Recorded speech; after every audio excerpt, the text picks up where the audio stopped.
Plaintiff Nicholas Dean says when he met the defendant, they hated each other, but they eventually started dating. Nicholas claims the defendant had a drug problem, and he's suing her today for using his credit card without his permission.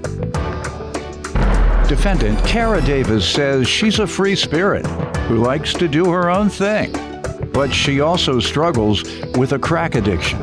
However, Kara insists Nicholas gave her permission to use his credit card. All rise.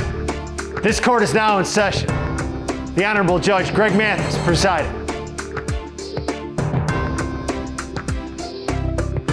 You may now be seated.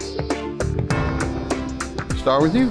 Me and Ms. Davis met several years ago, and we hated each other initially, and it took...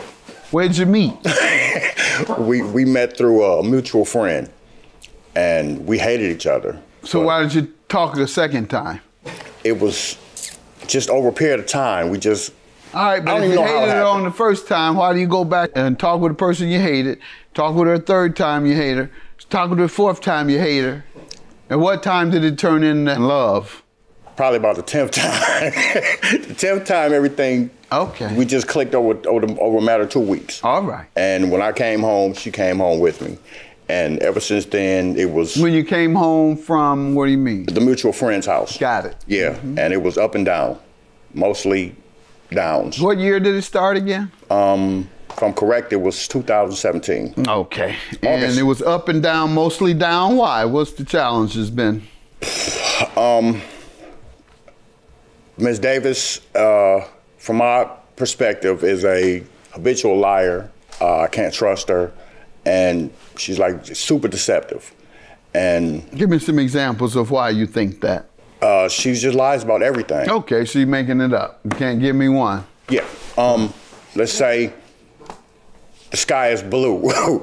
She'll say it's orange, or just... Okay, you can't give me a specific example. Okay. Give me you do have one? Yeah, a specific example would be several times she's left out the house and taken cell phones and lost them.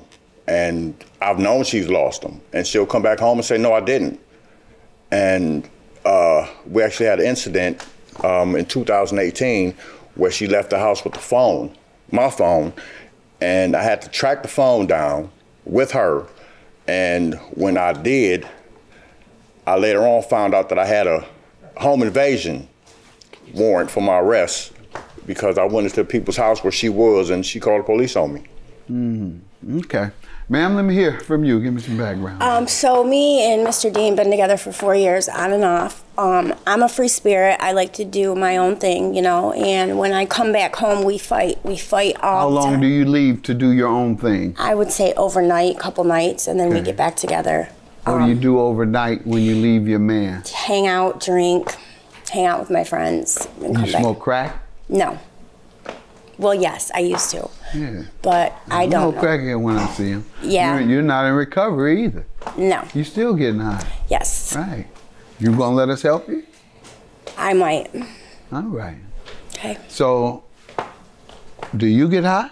No. Okay. So you're not confused about why and what's happening, right? No, I'm not confused at all. Okay. How early in the relationship did you find out that she was on drugs? Early on. And I've been, you know, real patient with her because I've had a drug history. And, you know, when she's on her meds and she's not getting high, she's a beautiful woman. Okay. But when she's off... All right, so she self-medicates. That's essentially what's going on with her drug abuse. Okay, and that's like many other people. When they're troubled in whatever way, whether it's trauma, whether it's a mental disorder, or whatever the case might be, they go to illegal drugs and what is referred to as self-medicating. So if she has a legitimate disorder that she's dealing with and should be medicated for and she isn't, then yeah, that disorder, she's gonna be troubled. To try and address the pain or the trauma or the disorder that is causing her the internal pain of some sort, yeah, she goes and douses the flames with drugs. So that's understandable. And I see you have an understanding of it. Yeah. So that's good to know. And you've dealt with it for 3 or 4 years. And hats off to you. Because not many people would, man. I'll be honest with you, because if you are not on your meds, sounds like you need medicine for some reason, you're troublesome then. And then when you're not on your meds, but you're using another drug to address the issues you have, you're troublesome then. So the only way the relationship is going to be trouble-free is if you adhere to your medical needs. Yes, sir. The treatment that has been prescribed to you, not that which you've prescribed to yourself or folks on the street have prescribed, and many of them have problems. We know that. I know that to be the case. Most drug addicts have some underlying problems. There's some that start off recreationally, and then they just get caught up in that recreation, and recreation leads to heavy addiction. Yes, that happens as well. But the majority of the people I know, they've had some type of trauma.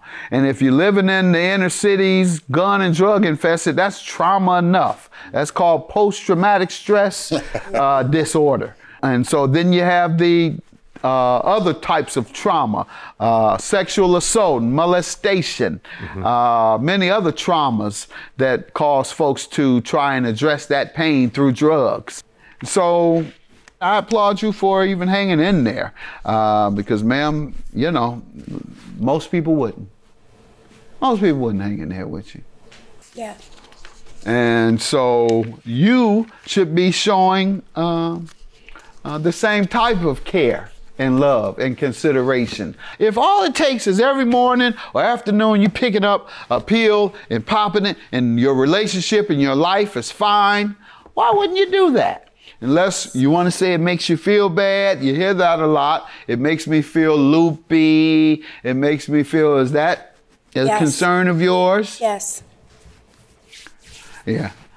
They ask you to do a lot of things on this show. Now y'all here and I got to figure out some psychiatric advice and analyze your medication and why you don't like it. Does it make you loopy? Does it agitate you? Does it do this? Does it do that? I don't know all this. You need a raise. Yes. You understand, though? Yes, sir. Seriously, and if you care for her, that's the best you can do it. I just don't know what to say, ma'am, when you say, because I've heard that a lot. People don't take their medication, particularly those who are afflicted with the worst type of, or the most severe mental illness, in my opinion. I don't know of all, but the most severe I know of is schizophrenia. And folks afflicted with schizophrenia won't take their meds, I've heard many times, because the way it makes them feel. So instead of taking medicine, you don't take it, and then boom, the result is what you see. So you heard this about medication, that it makes her feel bad. You've heard this from her before? Yeah, and then it's a matter of being the responsibility factor of getting up doing it every day on a regular basis. She doesn't have the ability to do that right now. You all lived together, didn't you? Yeah, we did. All right, so when you woke up, you didn't remind her to take it? Yeah. Yeah, you want her to take it more than anybody, don't you? Yeah. Sitting there up there with her, she about to go off on you in a minute. All right, sir. Let's talk about the property you're suing her for. Okay, this November 11th, 2019, we were in the car and got pulled over, and I had a warrant for a drug possession situation several months prior, and so they took me to jail. The officer informed her that they would get me in, get me processed, and I'd be out within 3 days.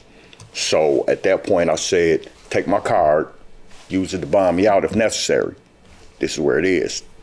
So that 3 days turned into 3 months.